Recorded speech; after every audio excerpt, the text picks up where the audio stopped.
চলেন আজকে একটা সমস্যা নিয়ে আলোচনা করি। সেটা হলো যে পিএনজি এই টাইপের যে ব্যাকগ্রাউন্ডগুলো আছে এগুলো কিভাবে রিমুভ করব। লাইক অনেক সময় হয় কি যে আমাদের গ্রাফিক্স রিলেটেড কোনো কাজ করার জন্য বা ক্লায়েন্টের কাজ করার জন্য তখন দেখা যায় যে যখন আমরা কোনো ইমেজ ইউজ করি ইমেজটা দেখা যায় পিএনজি। লাইক এখানে আমি ক্লাউডফায়ার লোগোটা লিখলাম, দেন ধরুন সে পিএনজি লিখলাম, বাট যখন আমি সেভ করলাম, সেভ করার পর ওর যে ইমেজটা আছে ইমেজটা দেখুন যে কীরকম দেখাচ্ছে। তো লাইক এখানে পিএনজি ব্যাকগ্রাউন্ডটা আসছে, আসার কারণে এটা আমরা এখন আমাদের ডিজাইন ইউজ করতে পারবো না। আর ইউজ করলেও ব্যাপারটা একটু লাইক পিএনজি ব্যাকগ্রাউন্ড যেটা আমরা চাচ্ছি ওরকম পাচ্ছি না।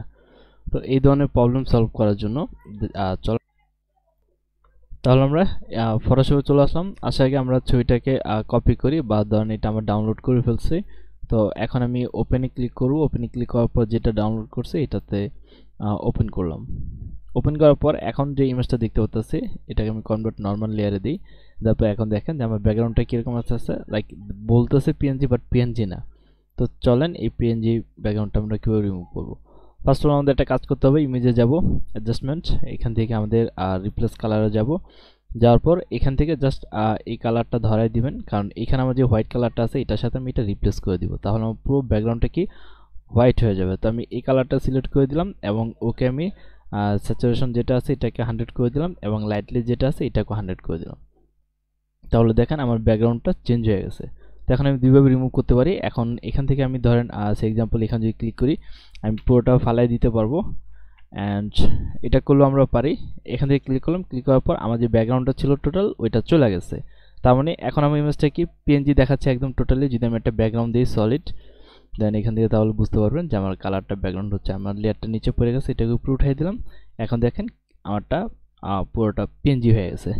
বাট এখন আমি এটা ইউজ করতে পারবো না, কারণ আমার এইখানে যে কিছু প্রবলেম আছে এই প্রবলেমগুলো সলভ করার জন্য ব্যাকগ্রাউন্ড ইরেজার টুলে ক্লিক করবেন। ক্লিক করার পর জাস্ট এইখানে আমার যে প্লাস আইকনটা দেখতেছেন এই প্লাস আইকনটা যে কালারের উপরে পড়বে সে শুধু ওই কালারটাই রিমুভ করবে আর কি। লাইক আমি যদি এই কালারটা এখন সিলেক্ট করি, এখন আমার দেখেন আশেপাশে যে এই ধরনের কালার যেটা আছে প্লাসে পাচ্ছে ওগুলো রিমুভ করে দিচ্ছে। আমি যদি ব্ল্যাকে ক্লিক করি আমার শুধু ব্ল্যাকগুলোই রিমুভ করবে, দেখছেন?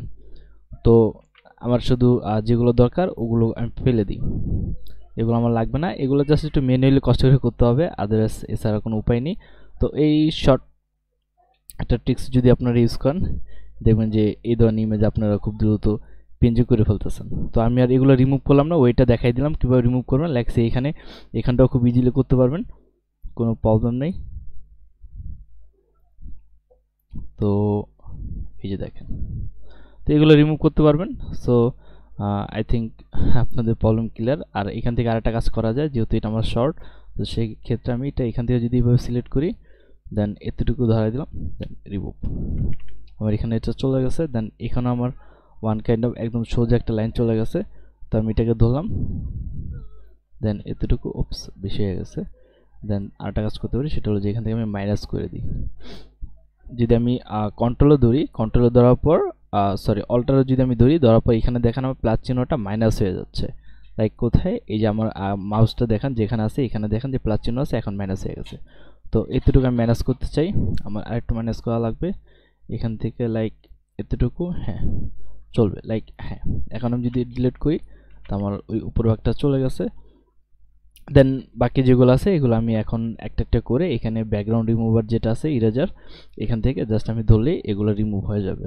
তো এই আপনাদের কোনো চাপ নেই, ইজিলি কাজ করতে পারবেন।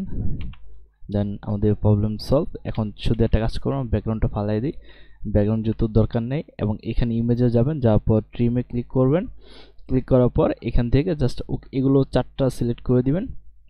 এর মানে এটাই যে আমার চারপাশ থেকে যে গ্যাপটা আছে গ্যাপটা আমি ফেলে দিব। তো এখন আমার এতটুকু হয়ে গেছে। তো এখন পারফেক্ট, ঠিক মতো এখন আপনার ডিজাইন আপনি ইউজ করতে পারবেন। তো তারপর কোন টপিকের উপর ভিডিও চান বলতে পারেন, আমি চেষ্টা করবো যে ওই টপিকের উপর ভিডিও ক্রিয়েট করে দেওয়ার জন্য। চাইলে ভিডিওর নিচে কমেন্ট করতে পারেন, আর সাবস্ক্রাইব করে রাখিয়েন অ্যান্ড লাইক করতে ভুলিয়েন না। থ্যাংক ইউ, আসসালামু আলাইকুম।